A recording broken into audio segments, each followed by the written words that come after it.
Hey, thanks for joining me. I've said this before, but anytime something like this comes up, I want to make sure that I mention it again. Starting this channel has provided me with multiple opportunities and connections that I never would have had otherwise.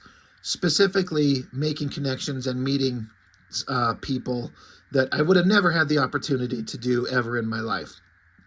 And I've made you know, well, I was going to say, of all the people on my channel that I've got to know, I'll never get to meet any of them. That's not true. One of my buddies, Count Chocula is his name. He actually was passing through town and stopped in and chatted me up at my job for about half an hour. That was awesome.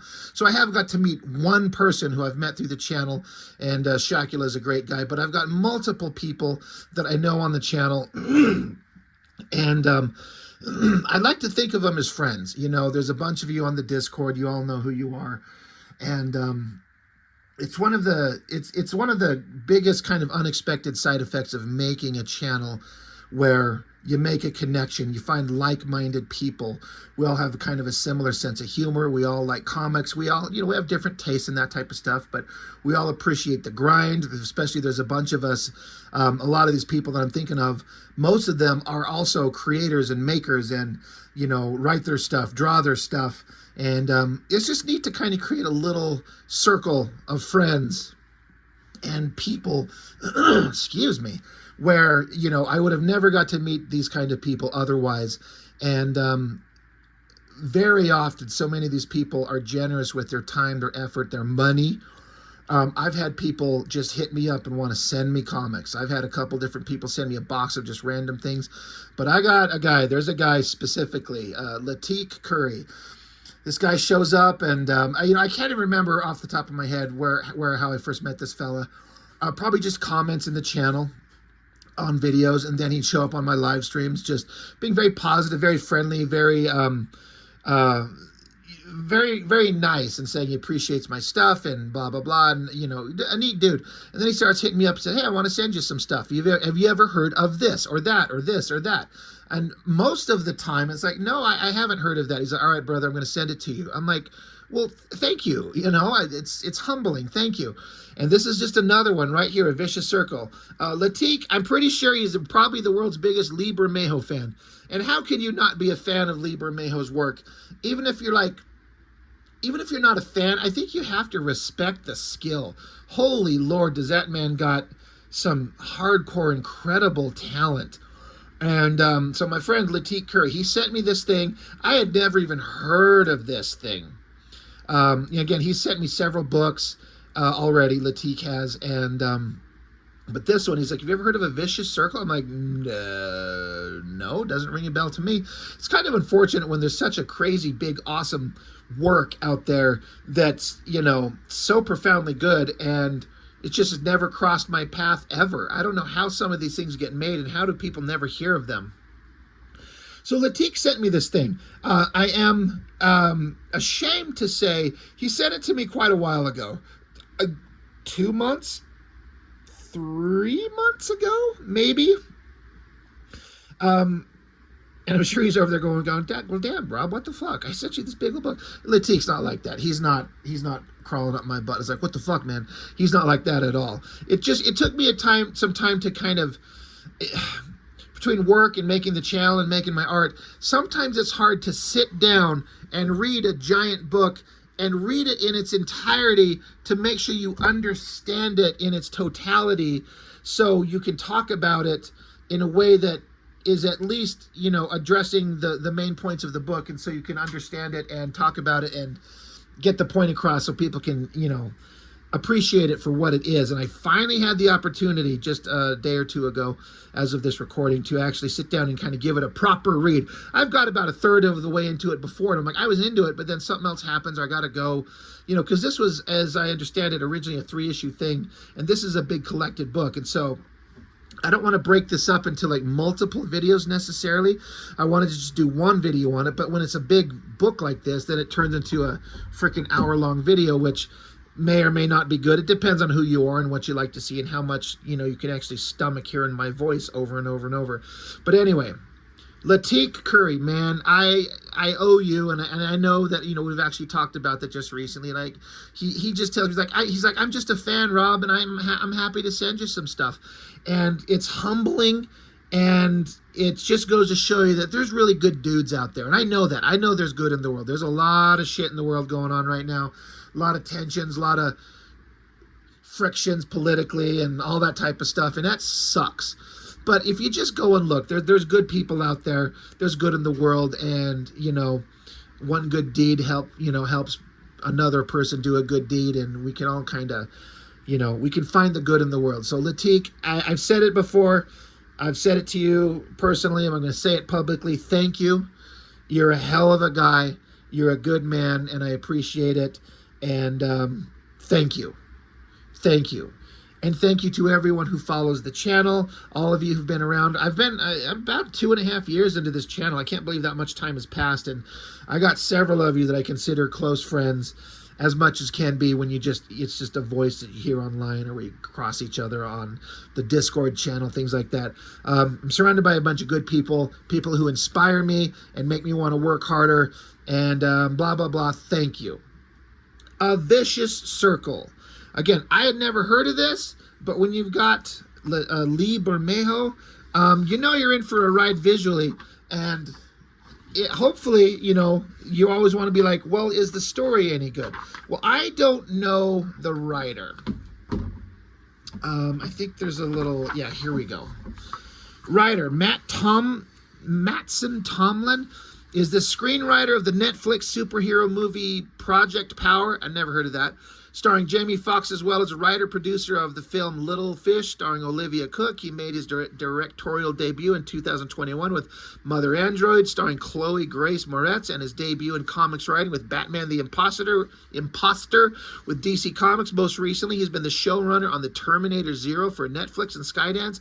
He is currently writing the screenplay for Keanu Reeves' Berserker, based on the Boom Studios comic, and co-writing the Batman Part 2 with director Matt Reeves. So that is a man with some serious credits, and I've never heard of him, not once.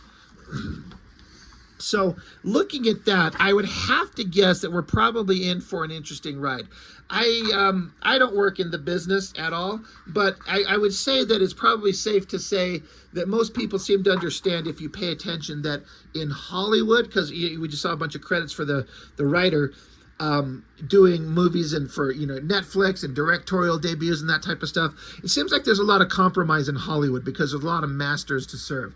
You got people who, like, if you want to make a big budget movie, you got to have somebody pony up the dough. And so you got to kind of kiss their ass, otherwise you don't get the money.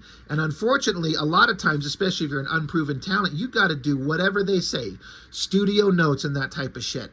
And so you hear a lot about compromised visions, and something kind of getting turned into something it was not supposed to be, because you had to listen to this person and that person and all these people. It just drives you nuts. I only mention that because comics, I feel like, are a opportunity to get your vision as close to what you have in your head as possible.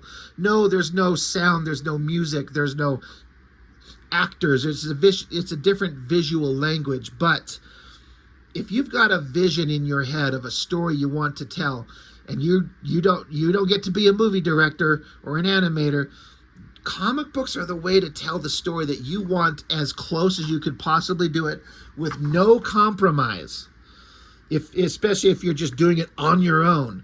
So I feel like there's a really interesting concept in this book, and it really lends itself to this should be a movie or something like that. I wouldn't be surprised if it actually ends up being a movie somewhere, somehow.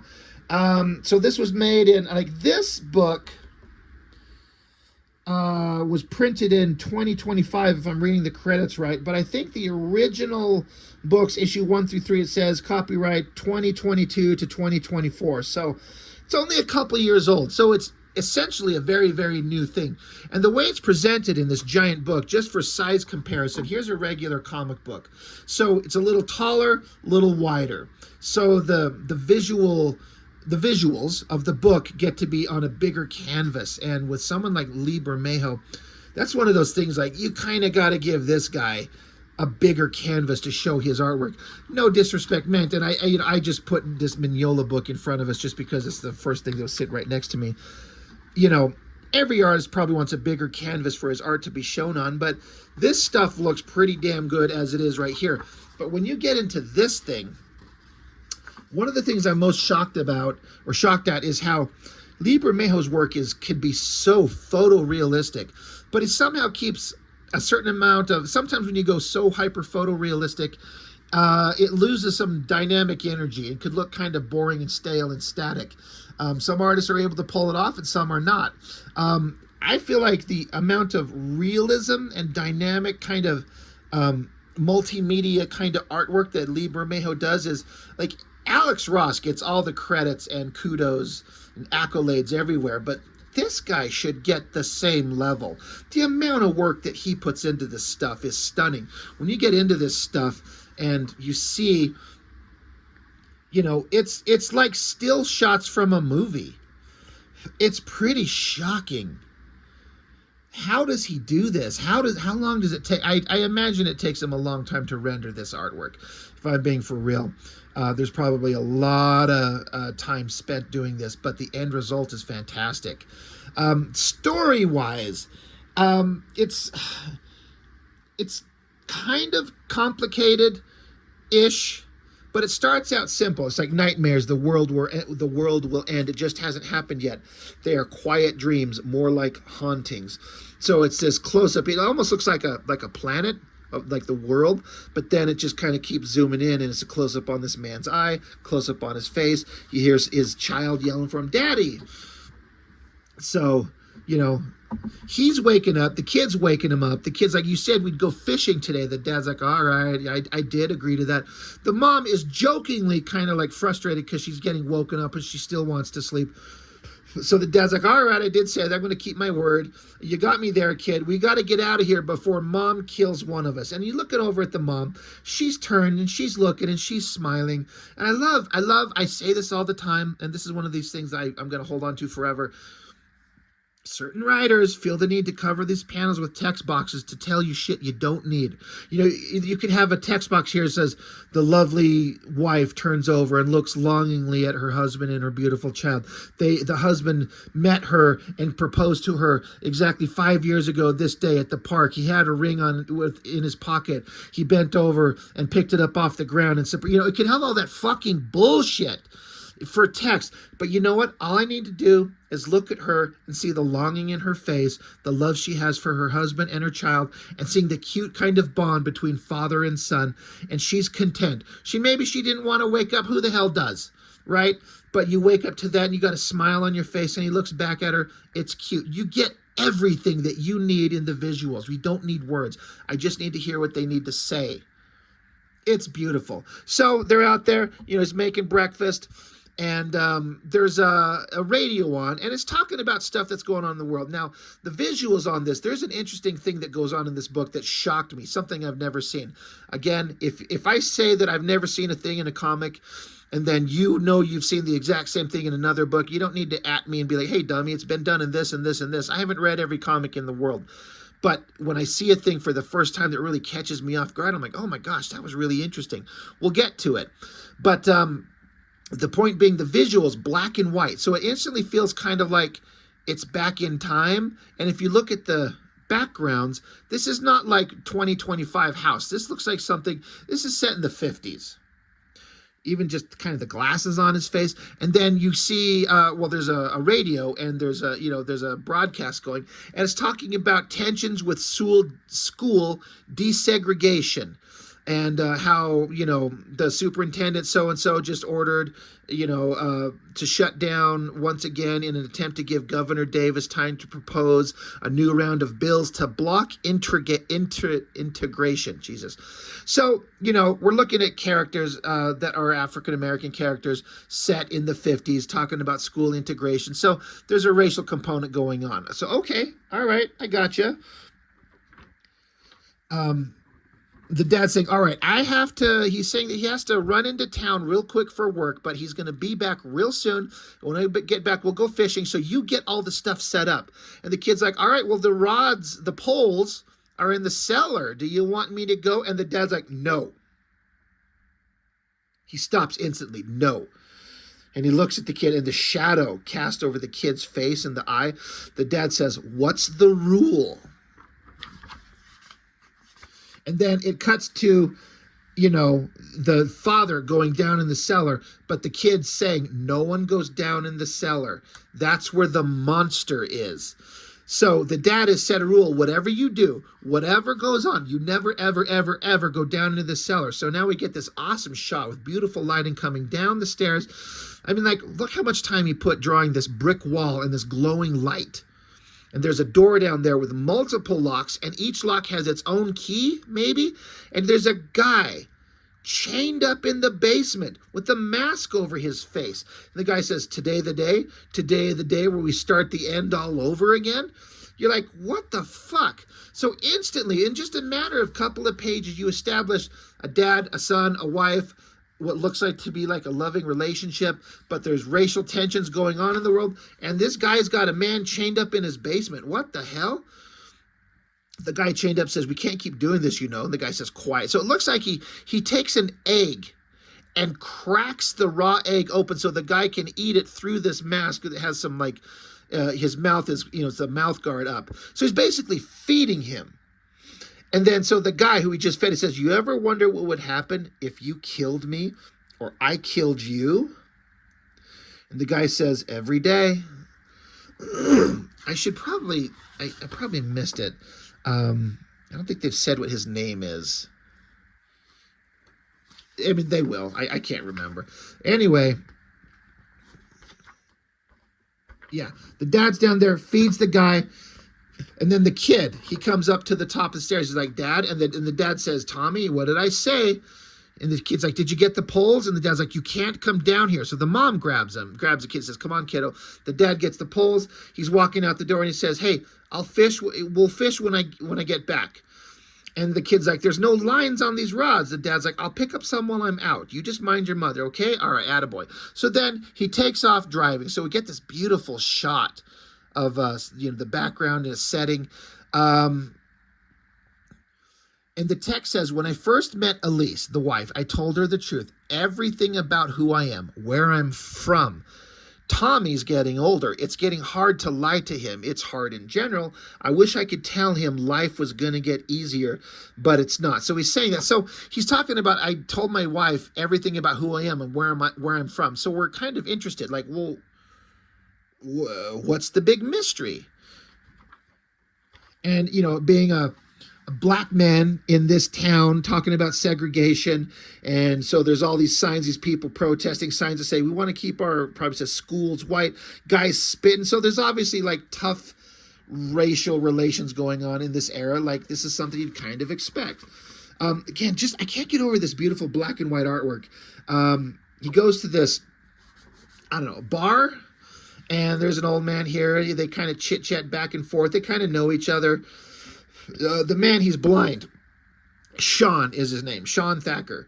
He's like, how you always know? He says, I'll tell you my secret when you tell me yours. What'll it be today? And so Sean says, Governor Davis proposed some 30 bills to keep the schools segregated. I got $5,000 that says the Court of Appeals for the Fifth Circuit rules all 30 of those bills unconstitutional. November 14th, desegregation will go into effect. So the old man here says, how do you know these things? You've been coming in here 10 years. You always bet right. How do you do it? It's just like this guy knows stuff. And then, so the guy, this Sean guy, he says, you want to know the truth? And this close-up on his face with the reflection of the old man in his glasses. He says, I'm from the future.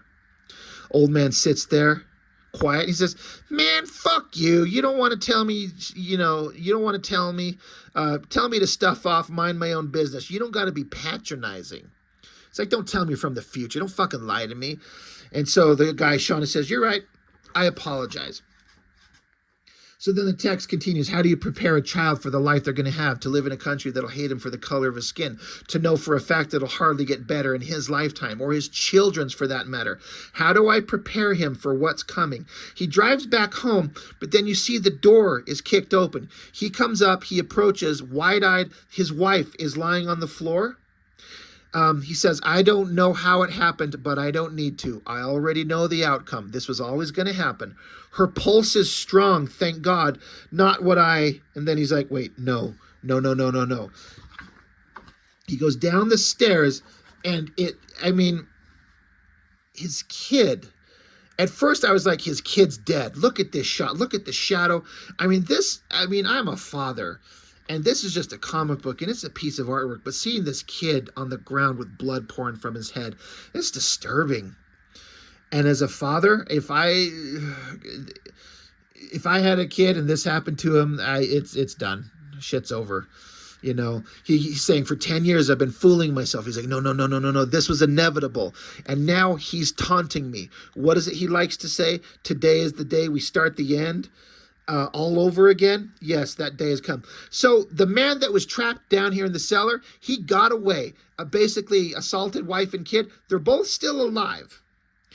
And so he drives his truck. He gets in there. They get to a hospital. And yeah, I wanted to make sure. Yeah, the kid is still alive. But now they're bandaged up. So he's like, hi, my love. She's like, where's our kid? He's in the next room, you know. And they say, Elise, he's going to die, it says. And when he does, I'll be gone too. So holy shit, the kid's going to die. But what does it mean when his kid dies, he's going to be gone too? So the wife says, let's go see him. So they go in the other room. And so again, heartbreaking, the poor kid. He's still alive, but he's not going to make it. The wife says, I always knew something like this would happen. I knew one day you'd get pulled back to where you belong. I just didn't think I'd lose him too. He's crying. He says, I should have kept my goddamn head down. I shouldn't have come crashing into your life. She asked, do you regret it? And you get the heartbeat monitors, you know, probably visually representing the kid. So you get these beautiful shots, intercut of his face, the kid, the wife, him, the kid. Again, these giant close-up shots. Look at this incredible artwork. The husband, Sean, he says, I don't regret you or him, even knowing that I'm leaving you all alone now. I can't regret it. I know that makes me selfish. And so she says, I need you to promise me you kill him, Sean Thacker. You kill him for me, for your son. And she says, promise me. And he starts to say, I promise. And then, you know, I'm like, Jesus, what the hell's going to happen? And then right here, burst of energy, boom, and he's sucked into some kind of portal of light, boom. She's like, what the fuck is happening? And the implication is not entirely clear, but it will become clear later, is that this is when the moment that the child dies. Because he said, as soon as the kid's gone, I'm gone too. The poor kid's there, you know, the husband, the father, Sean, he's like, forgive me. He's like, I promise I'll kill him. And then he's pulled into a portal somehow, somewhere. You're like, what? What is going on? This is crazy. And again, using the full scale of the art and this book, this bigger book to tell the story. Crazy. I'm like, okay, what the hell is going on? Now, here's where something gets interesting. It's time travel that happens. And the character goes, it's not just time, but place. And whenever he goes into a different era because of the time travel, the artist, same penciler, inker, painter, whatever he does, he changes his art style to visually mimic a new kind of, almost like a new kind of comic. It's a new setting. It's, you'll see that he's very, like, there's a fucking robotic cop here. We're in like a future cyberpunk world. So this beautiful kind of old-timey grayscale, beautiful artwork, like a black and white movie. Now we're in like a hyper-colored cyberpunk future. Close up on his eye. He says, unmoored, where? Pain, rain, acid, no time to grieve, need cover, blend in, assimilate. And then, so while he's digging through a dumpster and trash, trying to find something to cover himself in, a voice says, hey, you there by the dumpster, show your hand, citizen, present your identification. He's like, I got it right here. And it says, my training is muscle memory, hardwired. So for the fucking robot cop, which looks awesome, by the way, he grabs the gun, deflects it, and punches the head off the robot cop. Boom. Says, not a human, robotic. Now, where am I? So he's looking around what's going on. And so we get this incredible splash page of him up on top of the building. He's got like a rain jacket on.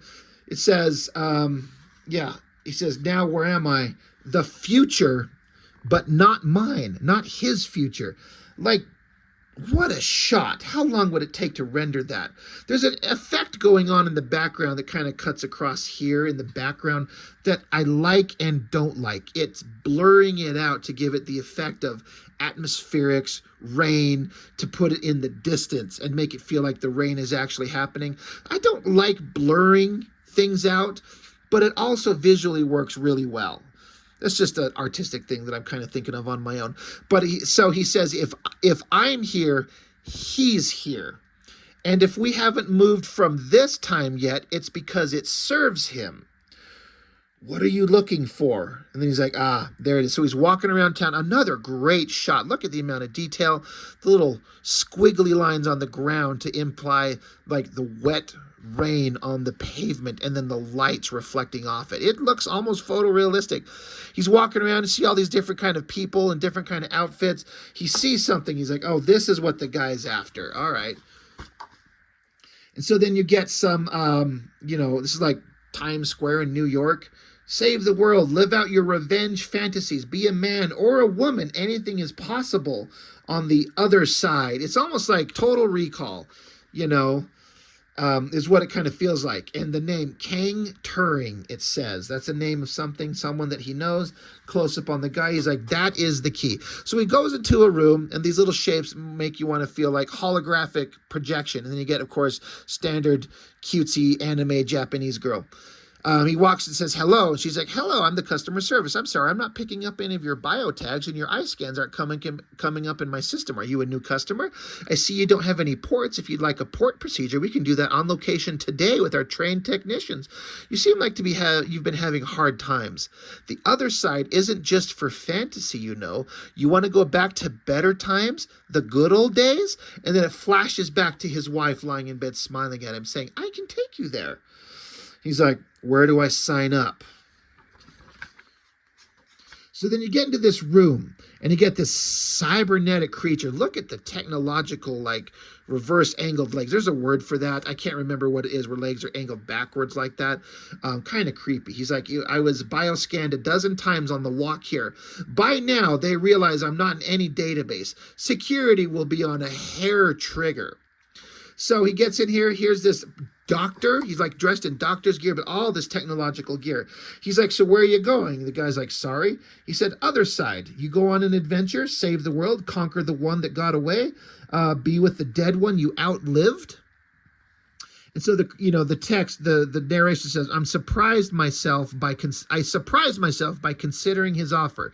Surrender to the ghosts in the machines, die happy in the dream. It seems like the only sensible choice to make. He's like, I want to go into this fantasy world and go back and live out the life I was just living.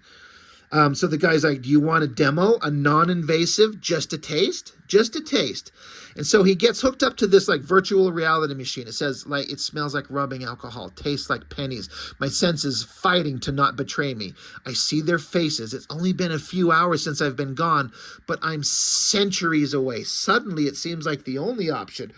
Plug me in, Doc. Let me die in the machine. For a second, I believe I'll stay. But it's only a second. So, I get it. They're setting up he just wants to be with his wife and kids, and here's a way back, sort of.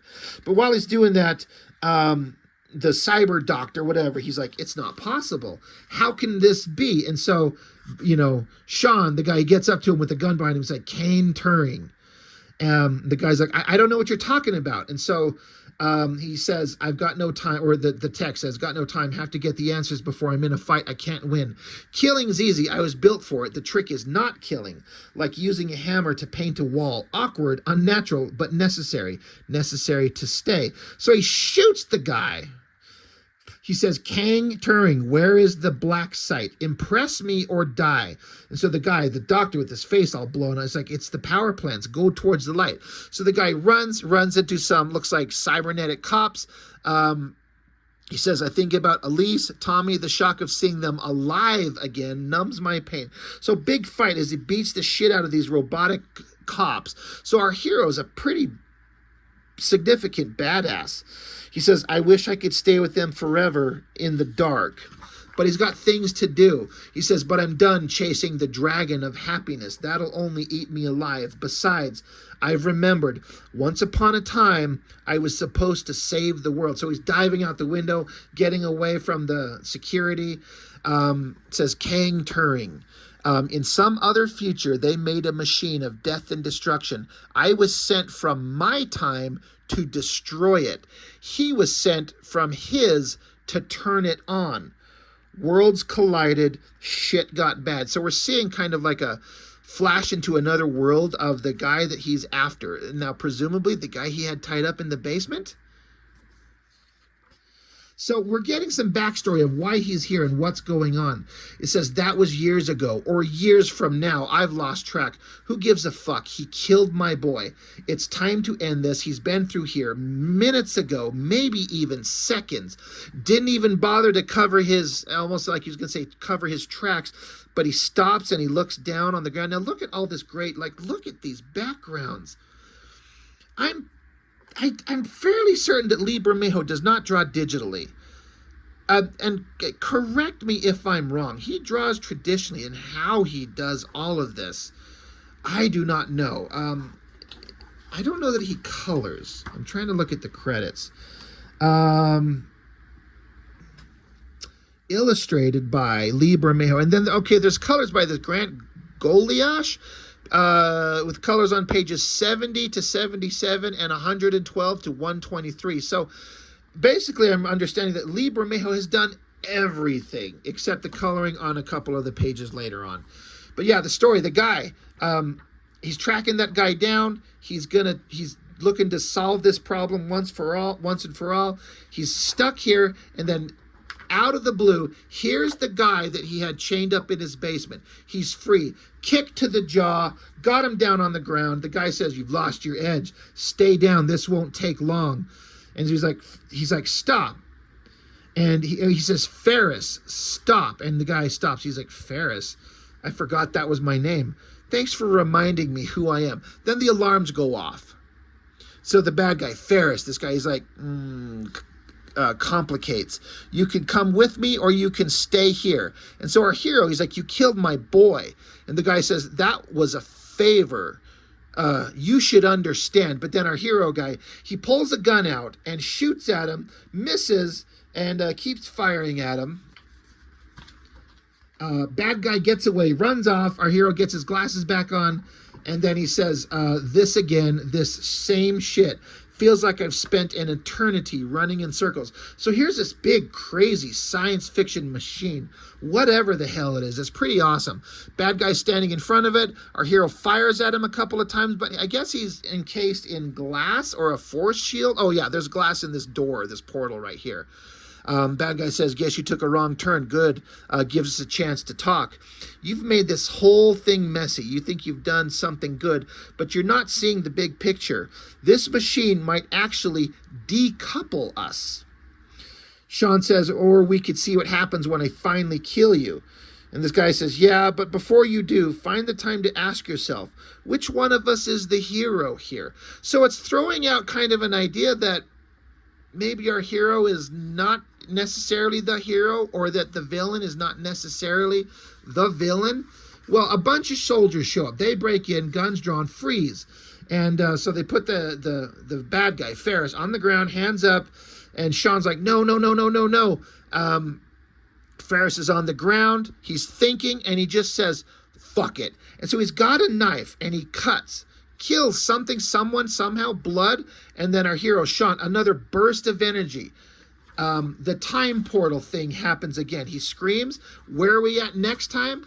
We're just on a page in like old school, it's like Revolutionary War Confederacy thing. And then look, the art style changes to an old kind of classic painterly style. It's not this cyberpunk hypercolored stuff. It's more of a muted color tone thing. He's there. There's a guy coming at him with a sword. Our hero pulls the guy off of the horse, puts him on the ground, pulls the sword from him, and then implies that he kills the guy. Time portal jumps again. Time portal happens. He's in another era. There's some kind of like rave club. Big rock band, people doing crowd surfing. Look at all the art here. He's looking through the group. He sees the guy, Ferris, the bad guy. Ferris, he's there. He's got a knife. He stabs a guy in the throat. The time portal jump happens again. Boom. He's in another era. It's looks like old colonial days. They're surrounded by people. The bad guy kills another guy. Time portal. They jump. There's another time period. It looks almost like, again, earlier colonial days. And look, the art style changes with every panel. And in every panel, they kill someone. Time portal jumps. Another panel. Time portal. They kill somebody. Jump. Time portal. They're in like ancient Jerusalem, maybe? Hard to say.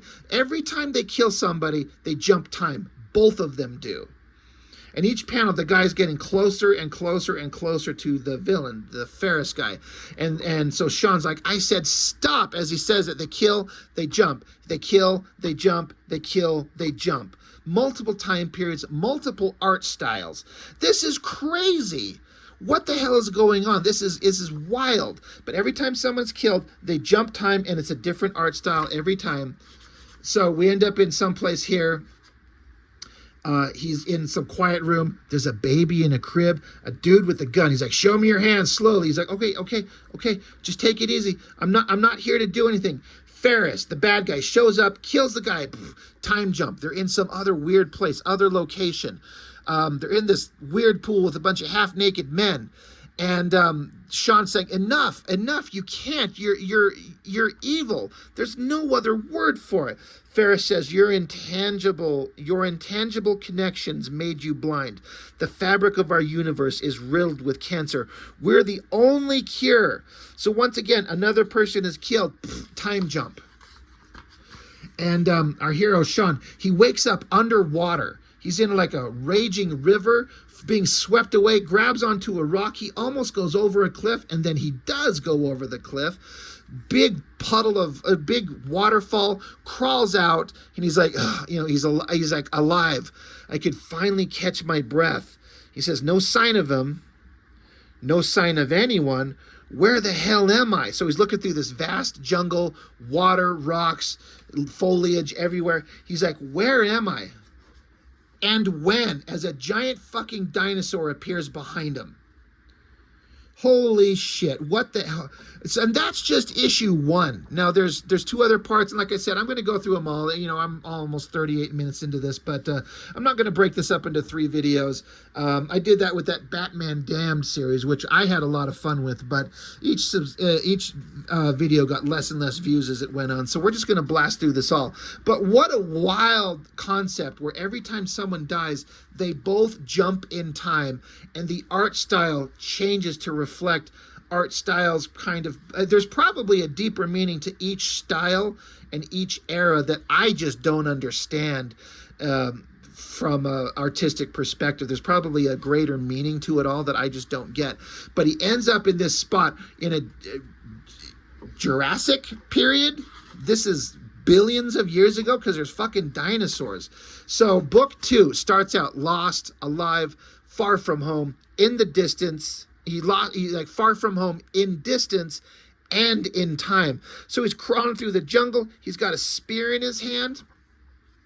He says, 3 days. 3 days in this time, this place. Am I stuck here? Am I alone? Am I hunted by man, beast, or both? So he obviously got away from the dinosaur that was chasing him. But he's like, I've been here for 3 days, and he's just trying to survive. But, he's climbing up this cliff. Great shot. He says he's even smarter than I anticipated. A world-class tracker in ways you can't teach. Hasn't let me eat or sleep, trying to make me sloppy, but I'll win the same way I've won every fight for my life. My enemies underestimate me. So he's here. He's put together, looks like traps. He's smart. He knows how to survive in the wilderness. Standing there with his spear and his former raincoat from the future, now almost like a cape flapping off him. More great visuals. It's nighttime. Dinosaurs stomping through the jungle. There's a trap that our guy set. There's a rope on the ground. The monster gets there, triggers it, and I'm not entirely sure. I think it's just supposed to be the rope takes off and it draws his attention. So there's this interesting panel where it's supposed to be like the teeth of the monster, the dinosaur, as he's chasing our guy. But then he chases him, and then the monster is almost right on him. Great visuals. Dinosaur's almost on him, but then we get to a cliff, and our guy jumps off it. Look at the scale of that. I mean, like, comics cannot match the visual intensity of a movie, especially seeing it on the big screen with surround sound and music and the booming energy of the score and the falling water and the roaring of the monster. Comics can never match that, but this is as close as you can get, I think. You could just feel the power of that. So he leaps, grabs onto a vine, as the dinosaur falls. He got a bite of his cloak, his cape thing there, took that thing down, ripped it off him. And so he says, one predator down, one more to go. That dinosaur is the first thing I've killed in a while that hasn't sent me to another time. So all the way down at the bottom of the cliff, the dinosaur hit the stone bottom, is dead, bleeding out. Says, reminds me of how little I understand this curse. When I first got to New Orleans, I was scared to even kill a fly, but that's not how it works, because there's actually a big old bug, a big fly in his arm, and he just swats it, kills it. So text continues as he lives in this dinosaur era. He says, fish, bugs, rats, I could kill them all without being launched through time. Dogs, cats, deer, killing them won't send me away. It's man. Only the death of man unmoors me. So implying that the death of a man is what sends him through time. So it's showing him just surviving in this jungle, big giant dinosaurs spearing fish, going back to like a cave headquarters. He's eating raw, it looks like there. Back here, he's got a fire going. He says, is this a world before man, here, now? He's like, is this a land before man even existed? He's wondering. And he's sitting here, he's like, have I invented fire? He's sitting there lost in thought, deep in his cave, fire burning, beautiful artwork everywhere. Holy shit. Then it says, is this the beginning or the end, the first or the last? If the future has been unmade, can I let go of the past? As he thinks of his wife and child. I like how he takes, I guess he stabs himself in the hand so he can draw in blood on the wall, like cave drawings. He's sitting there looking at the fire, flame, heat. He hears a sound. He looks, and a bunch of these crazy rat creatures come charging at him. He spears one through, kills it. And the inner monologue is like, no, stupid. These giant Jurassic rats are coming after him. Like, no one would survive this shit, except without some very lucky intervention. These monstrous things would kill you. He screams, he tumbles down, he falls down a hill, lands, says head's bleeding, bit all over, nothing to clean the bites. Infection won't kill me. Infection will kill me if blood loss doesn't. So this is how I die. Alone before the dawn of man. They say your life will flash before your eyes. So he's on the ground. He's going to die. He fell. He's broken. He's bleeding. He's bit. He's been attacked. This is the end. This is the end for him. He says they say your life will flash before your eyes, starting from the beginning. So now we jump back in time or forward in time or whatever the case may be to see how he gets started on this adventure. And once again, the art style changes from this painterly look that I would say Lee Bermejo is mostly known for to another traditional hand-drawn, like penciled and ink style. Look at this stuff. It's absolutely beautiful. So he's there as a younger man meeting up with this guy, whoever he is. So this new guy, he's asking Sean, again, setting up the story. He says, you've been off the grid for a while. And Sean says, just took some time to heal, nothing to worry about. He says, are you seeing anyone? Sean says, you know the answer to that. And he's like, I'm just being polite. He says, I've got a new one for you, Sean. And Sean says, well, here I was thinking you liked me for my conversational skills. And this new guy says, it's a big one. Back in 2080, the Kang Turing Institute began work on a secret project. They spent a decade trying to build a machine that produces large quantities of antimatter. They stumbled upon something much worse. And so the text, instead of having the guy verbalize it, we just get the inner thoughts of Sean telling us. The minister briefs me on the horrors the machine is capable of. a violent distorter of space-time. They call it the death machine. Once again, I'm asked to save the world, to stop the worst from happening. And so Sean says, where do you need me? So we get this awesome kind of collage of shots of him getting his outfit on, getting his weapons ready, and there's an awesome jet as a portal opens and he jumps out of it, and I can't help but stop and think, God, I don't need to bring this up every time, but goddamn, every time I think of a shot of a hero jumping out of a jet and gearing up, just go look at the recent Liefeld Youngblood #1, where he had his characters doing the same fucking thing, and this is like the most beautiful version of that type of scenario compared to that chicken scratch in that other book. Holy Lord, is it ridiculous? Love this. The guy jumping out, some kind of cloak probably helps him float and fall. It looks like it gets rigid, and he's able to glide down. Excuse me. Says, I'm a Swiss Army knife, multifunctional. I can be surgical or blunt. And he shows up to this building, knocking out some of the generic soldiers that are there. Again, this is the same kind of thing you see in a Liefeld book. You know, an air vehicle flies along, guy jumps out. You know, he's doing a tech base raid. This is what these characters do. Crazy shot of this like low angle looking up. Looks like some giant tree or something. He comes down, he says, let's be honest. If my employer wanted this place hammered, they'd order an airstrike. But they don't want the death machine destroyed. They want to control it. So he gets down into the base, you know, dives between all the laser kind of security beams. There's a guy who's dead in here, and his thoughts are saying, you know, still warm, barely any congealing. Down the tunnel, there's the machine, and he says, am I too late? And there's a guy inside the machine right there. And this is the guy who we met earlier, the guy who he had chained up in his basement, the guy who he was fighting and they were killing people and traveling through time. This is where they first meet, whoever this guy is. He shows up to him. The guy's doing something with some device on the ground. Bad guy shoots at our hero. They fight, you know, punch, kick, fight, angry, gritting face. Again, this is a Liefeld comic, but done well. Because we're invested in these characters. The stakes and the motivations are there. We understand why and how. And this is interesting to see how this all gets started. So bad guy, he says, walk away. And Sean says, that's not how this works. So bad guy, he's got some kind of device in his hand. He triggers it with his thumb. Click, bright flash of light. And then this is one of the most impressive double-page spreads I've ever seen in a comic everywhere. They've got each other at barrel's end. They're pointing each other's gun at each other's faces. And they're ready to pull the trigger to stop the other. For whatever reason, you know, that this guy's here, whatever his motivation is, we know why Sean is here.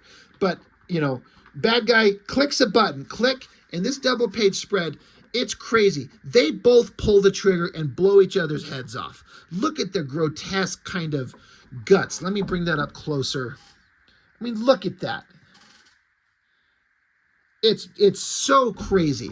But as they both get shot and they both die, they both travel into the portal, the time portal that was established way back at the beginning when our hero here, you know, he gets pulled into a time portal. It's the same kind of thing. And as their figures go into the distance, into the portal, their wounds heal until the point where they're falling into the portal. There's no wounds at all. So they shoot each other, they jump in time, and their wounds disappear. This is some crazy visual. I've never seen anything like this. And I've seen Liefeld do a double-page spread of a guy blowing his own head off, and this is not... that is not a fraction as awesome as this stuff. This is crazy. This is one of those things I'm like, holy shit, what is going on? This is so visually interesting. Lee Bermejo is a god. So they shoot each other, and now they wake up in another time. He's like, holy shit, where am I? What? The color palette changes. Bad guy's there, kicks him. And so the guy's like, you're here too. You shouldn't be. So they're fighting each other, and they run across, looks like kind of old school, like British mounted knights, you know, with the kind of armor or on horseback. They show up. They're surrounded. And so bad guy, he's like, Jesus Christ. And so armored knight, he says, who are you? What brings you to these parts? Speak. Are you more of Lanark's men? And so Sean's like, what the hell is this? What the fuck is happening? And so bad guy says, we've become unmoored. So this guy seems to understand what's going on. Sean, this is the first time this has happened to him. So we're seeing how this story unfolds. Man on the knight on the horse, he says, enough. Take their heads and display them so Lanark can see what happens when he sends his spies to our doorsteps. So the other knights get down and start taking these guys into custody. Sean's like, get off me. Bad guy's like, I demand a trial by combat. I'll kill any man for my freedom. And they're like, and your dark friend? And then there's a gun on the ground. Our hero, or the villain, he sees it and he says, I don't speak for him, for his dark friend. So, the villain here, Ferris is his name. He says, I'll kill any man for our freedom. So the knights just say, Sir Angus, step forward. So they bring forward probably their biggest, strongest, most powerful warrior. And our hero guy, he just gets down on the ground and picks up his handgun. These knights don't know what a fucking handgun is. Why would they be scared of this little piece of metal? Angus lifts his axe in the air, pow, shot in the head, boom, instantly in a different era. They jump time again. There's our guy. He's like, what the hell? He's like, oh, no. So if you look, it looks like it's a World War II setting. There's the, I'm not religious. I'm not very knowledgeable about religious symbology, but this little star, it's like a Jewish symbol, right? If I'm understand correctly. But if you look at the outfits, you might understand pretty quickly that they're in Germany. So buildings burning, people being rounded up, Nazi soldiers got innocent civilians at Barrel's End there. And the guy, he says, well, I mean, I'm not going to say that out loud. But he looks, he sees it. He's like, there. He's like, oh, shit. Punches the guy. And so then we get back into Sean's thoughts. He's like, unmoored. That's what he said. The machine. It distorts the bounds of space and time. Time travel. Shit, I am not prepared for this. Even my face puts me at a disadvantage. So being a black guy in this era at this time, like these Nazi soldiers are shooting at him. So he's getting away. He goes into a building, kicks the door down. He keeps thinking to himself, he says, my own time is complicated enough as it is. The 20th century was a long time ago. I don't know much about it, but I know enough to know I can't stay in Nazi fucking Germany. I have to get out of here. I just need to kill someone. And, so he's understanding if I kill someone, I can jump into time. So he goes into a room. There's this man, a woman, and a child cowering in a corner. I can't read German. I did do, the other day when I read this, I actually got out my translator, and I did translate this. Bitte sei tun sei uns nicht. They're basically saying, please don't kill us. Sie können nehmen, was sie wollen, aber bitte tun. I can't read fucking German. I'm trying to. But basically, please don't hurt us. You can have anything you want. Take anything you want. Just don't hurt us. He's like, I'm not going to hurt you. And so, Sie seien kein Deutsch. Like, are you German? You're not German? He's like, I need somewhere to hide. So, I can't remember the translation of this. Ist verletzt? Basically, these are scared people, and they're like, don't hurt us. Just, you can have anything you want. Just don't hurt us. But they kind of understand that maybe he's not there to hurt them. Oh, he's like, are you injured? I think. Yeah, he's bleeding. So the text says, they think I can help them. I don't have the words to tell them. It's only going to get worse from here. So they help him. They stitch up his wounds, and he looks over and sees the innocent kid, and he says, maybe I don't have the heart to tell them it's going to get worse either. The what ifs spend the night trying to suffocate me. What if I failed my mission? What if I can't get home? What if this is what success looks like? What if, he's thinking about what the hell could happen. So time has passed. He says, voices, at least 2. If I'm right, if I kill even one of these guys, I'll be taken out of this hell. and I'll leave these people here to die. So if there's two people coming and he kills one of them, he'll probably jump into time, but the remaining person will kill these poor innocent people that he's trying to help, that have been nice to him and helped him. So he's reasserting in the text, telling us that he can be blunt or surgical. So he can knock people out without killing them. He says, but anything less than lethal goes against my training. It's tricky. So he knocks them down, beats their asses, but doesn't kill them. So he gets down to the lower levels of the ground. He says, I should have moved when it was night. Stupid. Stupid. He opens the door, and then walking the streets is freaking Adolf Hitler. Historical figure. We all know who that is. And then as he's walking, Sean looks out, and then you see, dressed in, Nazi garb, there is the guy who he's been following. There's Ferris is his name. Right behind Hitler. What's he doing? Well, he walks up behind Hitler and puts a bullet in his brain. So this bad guy, quote unquote bad guy, Ferris, he's killing Hitler. So is he a bad man? Going by the dialogue that he said before, you might wonder what is actually going on. So it jumps instantly in time. They're still in the same outfits, and they're still wearing this clothes that they had on and carrying the gadgets that they had, but they're in a different time. He's like, still here. Interesting. So they look at each other, and an alligator or a crocodile, whichever the difference is, I don't know. This one's coming after the guy, so he has to put a bullet through the alligator's head. He's like, now's my chance. So Sean dives at him and grabs him. He says, I've got to end this. Make it stop. Make it stop. So he grabs Ferris, puts him underwater, and is drowning his ass. But as he does, Sean's face starts melting like he's dying and rotting. What the fuck? So he stops. He says, he killed me, and I killed him.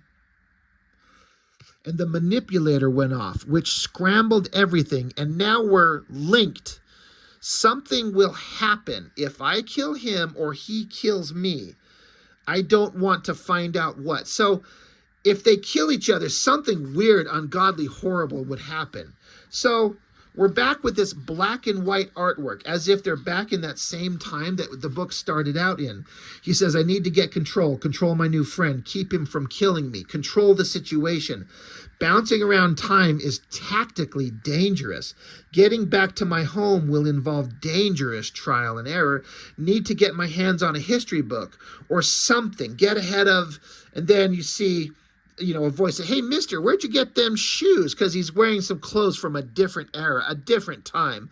And so these kids are like, where'd you get them shoes? He's like, I made them. What day is it? They're like, Thursday. He's like, Thursday what? What day? What year? And he says, it's September 14th, 1950. So our guy, he's like, oh, shit. And he goes back, and it's that same bar that we saw at the beginning of the book. He asked the bartender, he's like, y'all got a newspaper? He says, right in front of you. And so there's headlines that say, Russia and U.S. make historic oil drilling deal for northern territories. German physicist awarded Nobel Prize for discovery of a new atom. So he's like, hey, thanks for the newspaper. He's like, so Sean is like, can I ask you a question? He's like, you ever hear of Adolf Hitler? And so the guy, he's like, well, there's a fella named Halder lives down around Old Bayou Road. Is that what you're thinking of? So basically, they're like, they just killed Hitler. And so they jumped forward in time to 1950. He's asking this guy, have you ever heard of Hitler? And he goes, no. So he's like, the Holocaust never happened. World War II never happened. Whatever this is, whatever we've been doing, it's made a change. Maybe even a good one. Then, out of nowhere, the thought enters my mind. What am I fighting to get back to? What if I just stayed? So all their jumping through time is affecting things. So it jumps to him having thoughts about his life. He says, I could blend in, make myself part of this world, lay low, see if these changes are as profound as I think they are.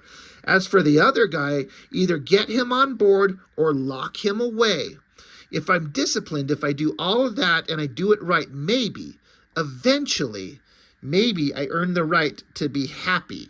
So this is showing how he got to where he was at the beginning of the book. He says, I could stay. But then he gets a foggy kind of vision of his wife, because we just ended it with her above him here.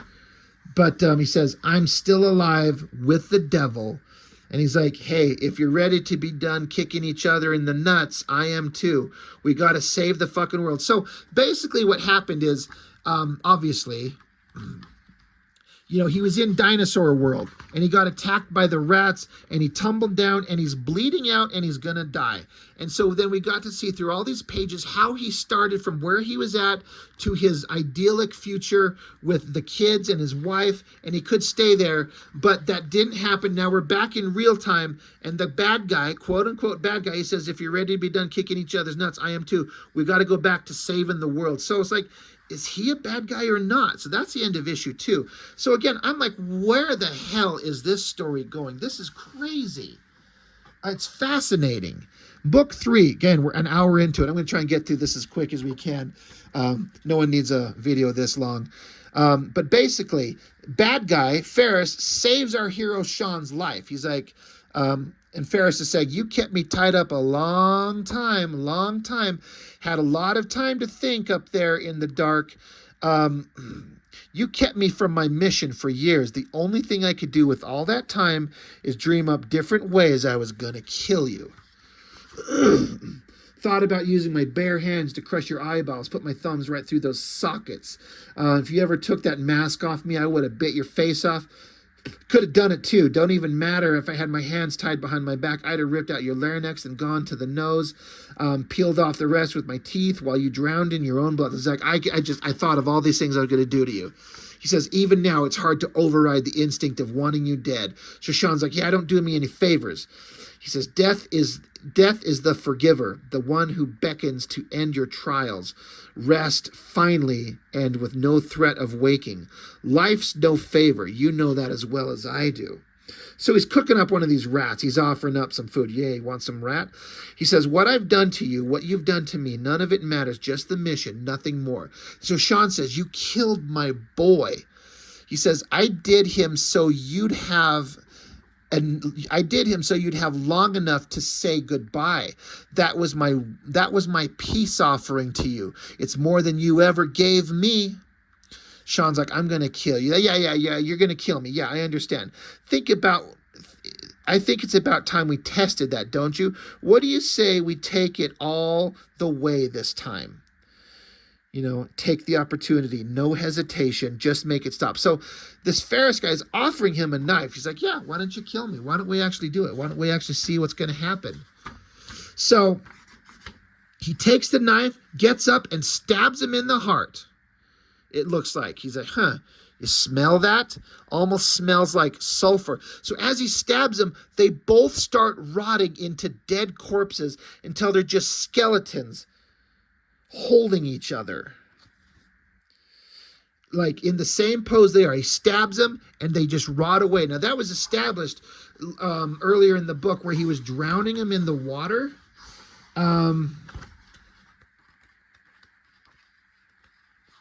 He was drowning him, almost killing him, and he starts rotting away. But as soon as he stops and lets him breathe, they're healed back up. But here, they stab each other, they rot away, and they're just sitting there as corpses looking at each other. But then it just jumps to, we're at another time, another place, this desolate, apocalyptic wasteland. And they're like, home. They're like, what the hell is this? And so Ferris says, we died in that machine. And at the same moment, the laws of physics broke and something put us back together. You killed me, I killed you. We died. Can't kill what's already dead. So, okay, crazy. What is going on? He says, come on, you don't want to get caught in this rain. It'll eat you alive. He's like, I thought you said we couldn't die. He's like, is that what I said? Maybe. But you don't want to live through acid eating your bones. Come on, I brought you here for a reason. Sean's like, well, what do you mean brought? Yeah, happened a few times. Though thought about the Nazis and we get Nazis. Thought about dinosaurs.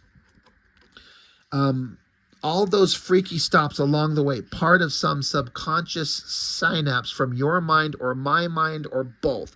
It's temporal. This thing we got with time, don't ask me how to explain it better. It ain't my job. Don't breathe too deep either. The air will kill you. And whatever don't kill you here makes you crazy or deformed.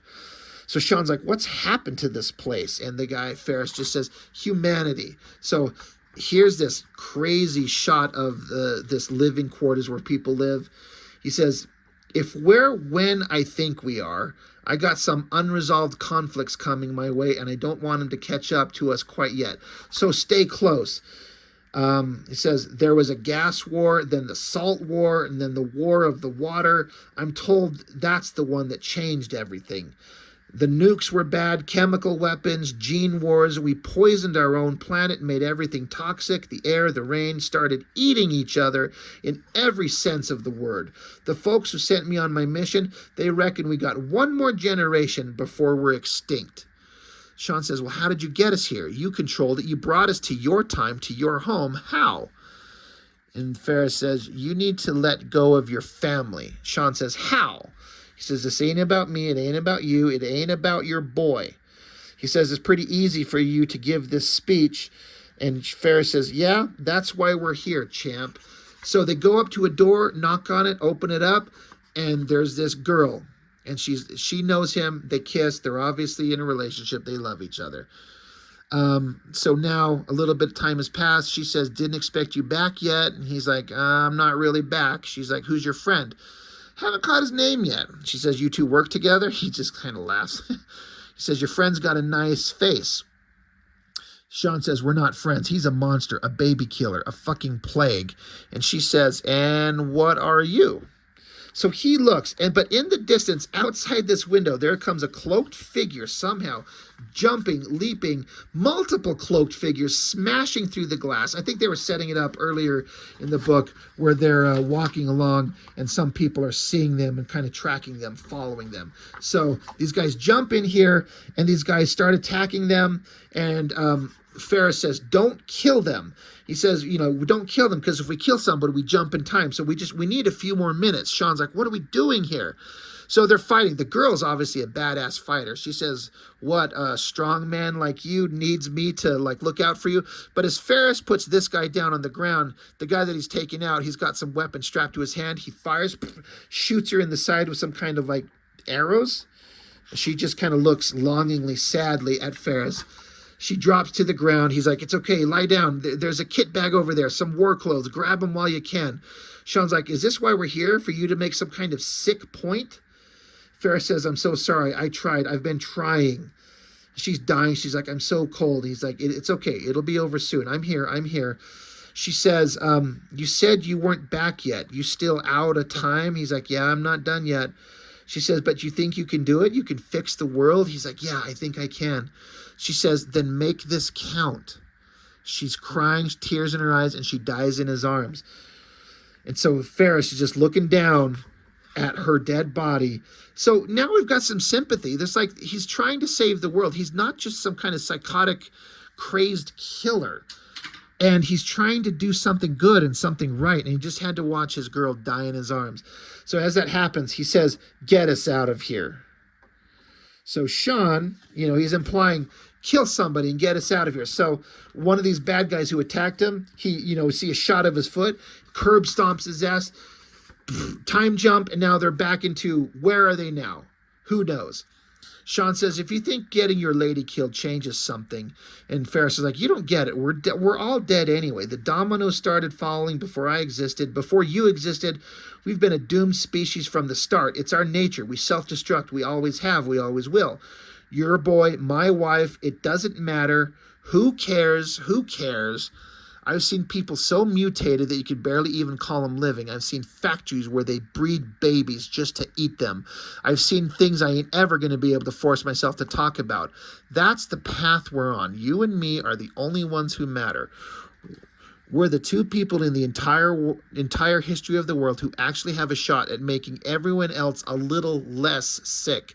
So when are you going to get over yourself and fucking help me? So Sean's thinking he's out of his goddamn mind, but in a way,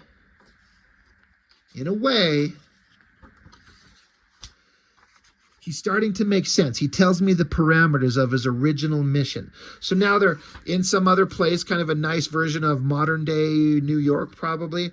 They're eating at a diner. There's some food.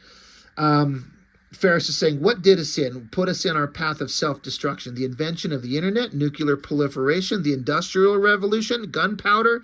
Sean says it's none of those things, or all of them.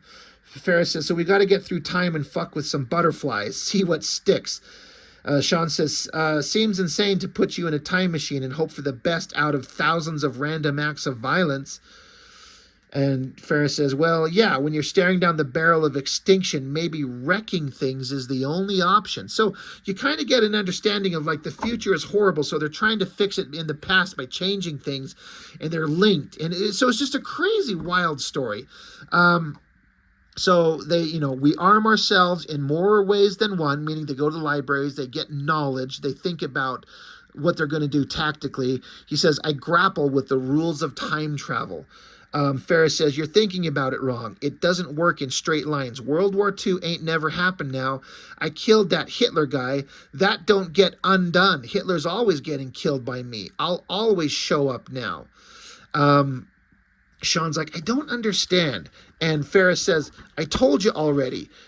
Time don't work in straight lines. It's a circle. Gets a gun, points it at random dude, shoots him, time jump. And so now we get this collage, montage of them jumping through time, and again, different art styles. He says, what we're doing isn't an exact science. In fact, there's nothing scientific about it. It's chaos. So there's like art of them like going to kill a king, and the art style looks like old time, like old paintings from that era. They're killing more people here. I'm not sure. I'm sure I should know who these figures are. They look kind of familiar. I don't know who they are. Hell, they're even here. This is like, looks like George Washington in that classic painting where there's like a boat and he's got his knee up as they're coming towards shore. They're diving in. They're just killing all these people, trying to change time as they keep jumping back and forth through time, trying to make all these changes. Big splash page of them killing historical figures. I don't know if that's supposed to be like maybe Genghis Khan, maybe. Caesar, maybe, I don't know. Napoleon, King Tut. I'm just coming up with the most generic names of some of these cultural figures. I don't know who they are. It says, how do we reshape humanity, make everything we've been through worth it? How long have we been at this? How do we measure what we're doing? Minutes, days, millennia? Are we getting anywhere? Are we getting anywhere? Are we getting anywhere? Some crazy future. Again, the art style changes completely again. So they've been working together forever, it seems now. They're trying to save humanity. Says, found him. He's like, are you sure? He said, you said he was a mayor, governor. Well, in that case, yeah, found him. He's given his speech tomorrow in some square. He's like, you think this will work? It's worth a try. Can't be a martyr if no one kills you. So anyway, they're just talking back and forth about, they found another historical figure they need to kill. I'm not sure who it's supposed to be that they're maybe going after here. It looks like, I don't know. I don't know where they're supposed to be. I'm not going to make any guesses. So Sean's sitting here thinking he's lost in thought of his wife and his child back when he was a baby. And Ferris is saying, I know what you're thinking. You better if you leave it alone. And Sean's saying, it's fucking time travel. We could. And Ferris says, it's a bad idea. Sean says, you're telling me you're not thinking about her? He says, every goddamn minute of every goddamn day. Sean says, you got to say goodbye. He says, we kill this. It says Pilate guy, Pilate. I'm sure that's supposed to be a figure I'm supposed to know. I don't. He says, then we go back to that hellhole you call a home for a night. So now there's this whole other scene, and I'm like, this historical figure here, like he almost looks like Jesus with the crown of thorns. I'm kind of lost as to what this is supposed to represent. I don't exactly understand, but they're like, hey, you got him? Yeah, so they got a rifle, and so now they're like assassins through time. Execute this guy, boom, shoot him. Time has changed. They're in the black and white era. Guess it worked. So they're back where he gets to kind of go see his family again, I think is the implication. He's like, we leave at midnight. It ain't a discussion. I'll see you back here then, or I won't. Either way, we're leaving at midnight. We got work to do. He's like, I fucking hate this place, because obviously this is where he was tied up for like a decade or so. So I guess he's given Sean the opportunity to come back in time and be with his family again, maybe. So Sean is running. He says, the second I smell the honeysuckle, I know I'm never leaving. How long since I've been home? So he's yelling, Elise, Tommy. He looks. He's like, shit. Am I too early or am I too late? His cell hasn't even been built yet, so I'm early. So he's back in time, not when he left or when he had his wife or kid, but before that a little bit. He's a little bit early. He says there's no time. He says, I'll figure out when in time this is. I need to get in control, stay in control, figure out when this is first, find out if she's even alive yet, and then deal with Ferris. So he's basically there just a few years earlier. The guy that was at the bar that was blind before, he can see. Sean, he says, Jesus Christ. And the guy's like, what'd you say? He's like, I asked you a question, son. He's like, I said, Jesus Christ. And so the guy's like, is that French? Don't sound French. You got them fancy clothes in France. Though they look kind of English to me. So like, they're even implying that they executed Jesus, which is, that's pretty fucked up, if that's what that was going on here. Not sure. There's some historical stuff I'm not entirely clear on. But, so Sean asked this guy some questions. World War I, World War II, the Civil War, gone from history. This place isn't even called America anymore. There's a council of elders who run the government from the desert. Sounds tribal. I don't understand it. Nukes aren't a thing. Slavery is, along with a few plagues that nearly ended human life. There's a king on some other continent who sounds like he's given Hitler and Mussolini a run for their money. Things are different, but not necessarily better. Not the way Ferris was hoping. So then he's like, I got one more question for you. Do you know a gal? He basically asked if this man knows the woman who will become his wife. He's like, it's 1948, earliest I've ever been here. She'll be younger than ever, and I'm older. We met in a club like this, losing time. So he goes into this place.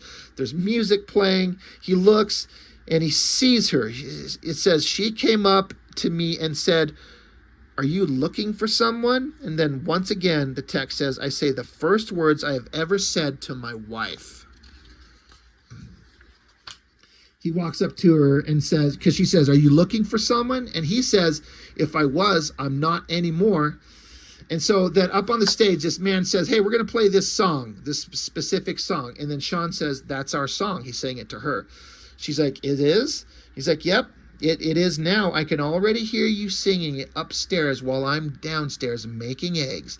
She says, knows what he wants and cooks too. How did I get so lucky? So he takes her hand. They go out to the dance floor and she's like, have we met before? You seem familiar. He just kind of thinks. He's like, maybe in another life. So the text says, we dance for hours. She tells me all about her family, her life. I lie about mine. We meet each other all over again. I say all the things I've said before, and she does too, and we start to fall in love again right there, just like the first time. I huff the smell of her, and I get lost in the memory of our future all over again. She's right here, my whole world. I could have it all back. I just need to stay. I just need to, what an amazing thing this would be. I mean, who out there hasn't thought about time travel and going back in time and reliving some moments? I would go back and relive the birth of my children and relive the first few years of their life, just when they're just little toddlers, if I could. Not that there's anything wrong with their grown asses as they are now. They're 13 and 10. But if I could go back and hold my little baby boys again in my arms, just hold those little guys and rock them to sleep and change their little shitty asses and all that type of stuff. I might be divorced now, but I would go back and relive the first few times that I ever was with my wife when we met each other and decided to form a relationship, because those are happy memories that mean a lot to me. I would do that in a second. So this story resonates in a way, especially if you're older and you've lived life and you've suffered some loss. I think that you could find some real meaning in this. This is really interesting. But the whole idea is that guy's out there, Ferris, he's like, dude, we're leaving. We got shit to do. We got time travel to do. And I'm telling you, when midnight comes, whether you meet me or not, basically the implication is I'm going to kill somebody and we're both going to jump and it doesn't matter. You don't get to decide. He just wants to be there with his wife, and boy, do I get it. I really, really get it. So he's lost in his thoughts. Control the monster, chain him up, throw away the key.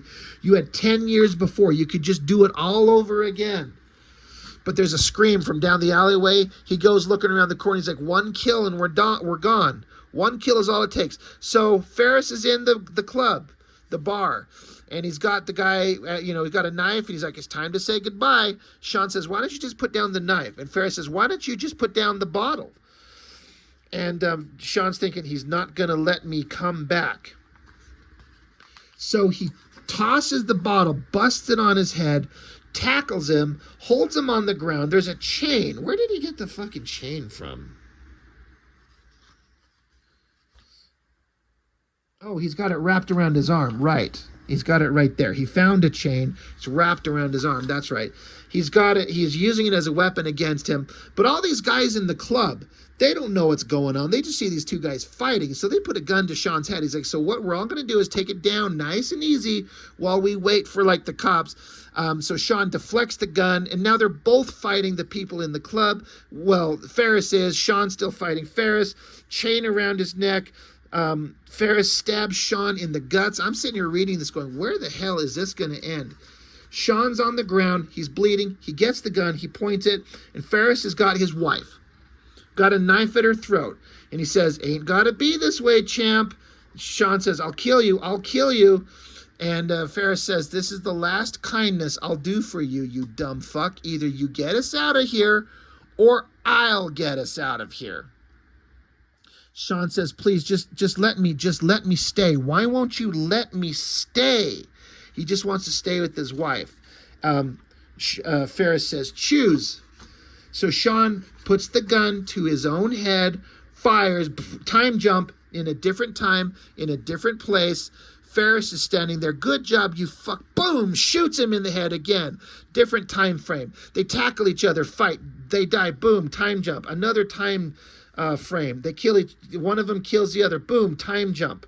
And Sean's yelling, take me back. We're going back. So time jump after time jump. They're in some place, some jungle. It's raining. Don't know what it is, where it is. He's got his hands up, ready to beat him down again. And Ferris says, you really think you deserve that life? Deserve them? We're no good. Sean says, I was done being violent. I was out. And Ferris says, you mean when you had me tied up in your basement for a decade? This is the truth. I'll never let you get home. You're never going to get them back. Sean says, you're never going to fix the world, which means you'll never get your redemption. And we're going to be at war with each other forever. Ferris says, fine, let's go to war. So they tackle each other, time jump portal, burst of energy. Basically, they're saying, he's like, I'm never going to let you go home to your family. And Sean's like, you're never going to fix the future. We're going to be locked in this endless time loop forever. Nothing's ever going to get better. So let's just fucking go at it. So they tackle each other, time portal, in the rain, they're gone. And out of the jungle comes basically like a caveman. He walks up and finds their knife and shotgun that they left. And he holds these weapons. Lightning strikes, and the story is over. Leaving you to wonder, like there's no definitive ending except the thought that these guys are locked in an eternal battle, probably immortal, killing each other forever, changing time forever, but their battles have gone back in time to the beginning of man and put weapons in the hands of the earliest mankind, cavemen. And what does that imply for the future? Are they the beginning of all violence? Is them? It's a circle. It's cyclical. It keeps going back and around. So an hour and 20 minutes. Not the longest video I've done by far, but close to. We get a cover gallery, book 1, book 2, book 3, and then the trade collection like we got here. Covers by some other people, exclusive cover edition, more additional covers, great artwork. There's one by Jay Lee. There's one by Alex Garner. That's awesome with all the weapons and skeleton hands pointing at their heads. A cover by Tula Lotte. No idea who that is. Louis LaRosa. Of course, you're going to get him to draw some dinosaurs. That's always awesome. That looks incredible. Cover by Helena Masalis. I don't know what that is. Dan Panosian. Love him. That looks fantastic. Cover by Andre Lima Arujo. I'm probably saying that completely wrong. Sean Gordon Murphy. And then there's some script to page. You get to see what the script is and then how he draws it out to show, this is what's written. This is how he translates it into a finished page. Beautiful stuff. And then, of course, some character design sketches. And then the breakdowns of the writer and the artist. And anyway, it's over. I'm just trying to wrap this up. I've gone on for quite a long time. What a wild story. Some dark imagery, some crazy ideas, pulling on your heartstrings, thinking about if you could go back in time and change things or relive things. Could you? Would you? Should you? I've joked often, like, man, give me a DeLorean. I'd go back in time and things would be different. I would relive a thing. I would watch a thing. I would love to go back in time and look at my parents in high school, just see who they were as teenagers when they first met and how did they interact with each other, because they met when they were 16, 17 years old and they're still married to this day. I would love to know what that would be like. I would love to see that. I would go back and spend time with my wife when I was married to her, when everything was fine. I'd go back and watch my children be born again. All these things we kind of get lost in thought in with what could we do or would we do. But unfortunately, those are all just stories to be told and fantasies and thoughts to have. Which also brings us back to the final thought. That's the thing about stories like this. This is where comics are powerful. Comics, novels, movies, anything that's well written, it makes you think, it makes you feel, it makes you wonder if you're the kind of person to ponder the what ifs of life. And it makes me kind of think about all the things that have come and gone. I'm just a few weeks away from turning 49. I can't believe I'm almost 50 fucking years old. And you start feeling the passage of time, the loss of youth, your children growing up, your body failing you in ways that it never used to. How long are you going to keep going? How long is your family going to be alive? How long are your kids going to be alive?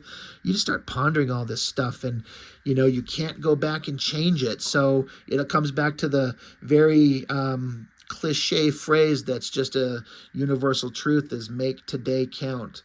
Make today the most important moment, because, to quote Star Trek, time is, you could think of time as a predator stalking you.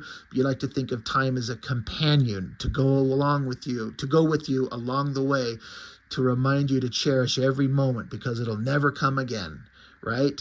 That's kind of what got me thinking about in this book. Through all the violence and the shocking imagery and all the crazy stuff that's going on, I connected with the human moments, with the man and his wife and his child, and just wanting to get back to them. Just please, God, let me get back to it.